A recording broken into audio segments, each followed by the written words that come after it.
Class 10 তোমাদের second summative evaluation history and geography question paper দেওয়া হবে, দেখতে থাকো। এই কোশ্চেনগুলোকে তোমরা অবশ্যই ভালো করে সলভ করে নেবে। যারা ভিডিওটা দেখছো দেখো, হিস্ট্রি জিওগ্রাফি এই কোশ্চেন পেপারগুলোর পাশাপাশি অন্যান্য সাবজেক্টের কোশ্চেনগুলো অলরেডি দেওয়া হয়েছে, যেগুলোর লিঙ্ক তোমরা ভিডিও ডেসক্রিপশনে পাবে। তো ওইগুলো দেখে নেবে এবং এই কোশ্চেনগুলোকে অবশ্যই সলভ করবে। বিশেষ করে এই কোশ্চেন পেপারে দেখবে 2, 3 এবং 5 নাম্বার এবং ইতিহাসের 8 নাম্বার 4 নাম্বারের প্রশ্নগুলো খুবই গুরুত্বপূর্ণ। এই কোশ্চেনগুলোকে অবশ্যই ভালো করে তৈরি করে নেবে। ওই কোশ্চেনগুলোর উত্তর দেখো তোমরা যে কোনো সহায়িকাতে খুব সহজভাবে পেয়ে যাবে, দেখতে থাকো।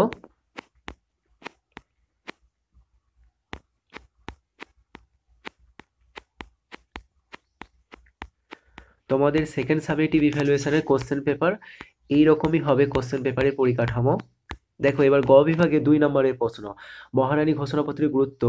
এই যে 3-2 নম্বর প্রশ্নটা খুবই গুরুত্বপূর্ণ। এবং প্রথম যেটা আছে, 1857 সালে বিদ্রোহের প্রতি শিক্ষিত বাঙালি সমাজের মনোভাব কিরূপ ছিল, এই প্রশ্ন 4 নম্বরেও এসে থাকে। প্রত্যেকটা প্রশ্ন খুব ভালো করে তৈরি করে নেবে। ঘ বিভাগে দেখো 4 নম্বরের প্রশ্ন, জাতীয়তাবোধের উন্মেষে আনন্দমঠের অবদান আলোচনা করো। অথবা দিয়ে প্রশ্ন আছে, মহাবিদ্রোহের প্রকৃতি আলোচনা করো। বাংলার মুদ্রণ শিল্পের ইতিহাসে ছাপাখানার ব্যবসায়ী উদ্যোগের পরিচয়। 1920-এর দশকে ভারতের কৃষক আন্দোলনের পরিচয়। বিভাগ 1, এখানে 8 নম্বরের প্রশ্ন আছে, দেখতে পাচ্ছ। দুটো আছে, যে কোনো একটা উত্তর দিতে হবে। পরবর্তী বিষয় দেখো ভূগোল,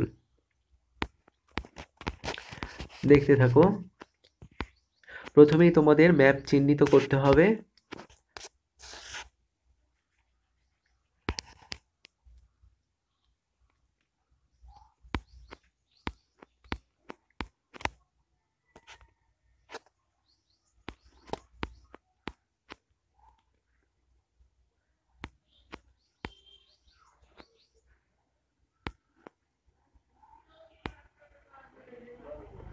দুই নম্বরের এখানে যে প্রশ্নগুলো দেখতে পাচ্ছ, বিভাগ 1, সোনালী চতুর্ভুজ কাকে বলে, খারিফ ফসল বা শস্য ও রবি শস্যের পার্থক্য, অ্যারোসল কি, আলবেডো কাকে বলে, এই প্রশ্নগুলো খুব গুরুত্বপূর্ণ। এবং আধুনিক শিল্পদানব কাকে বলে এবং কেন বলে। বিভাগ চ, এখানে দেখো রেলপথের গুরুত্ব, ধারণযোগ্য উন্নয়ন বা সুস্থায়ী উন্নয়ন বলতে কি বোঝো, পূর্ব মধ্য ভারতের লৌহ ইস্পাত শিল্প কেন্দ্রীয় ভবনের কারণ, এটা খুব গুরুত্বপূর্ণ। বিভাগ ছ, এখানে দেখো 5 নম্বরের প্রশ্ন আছে, যে কোনো দুটো উত্তর দিতে হবে। প্রাকৃতিক ভূগোল এবং আঞ্চলিক উভয় থেকেই প্রশ্ন আছে।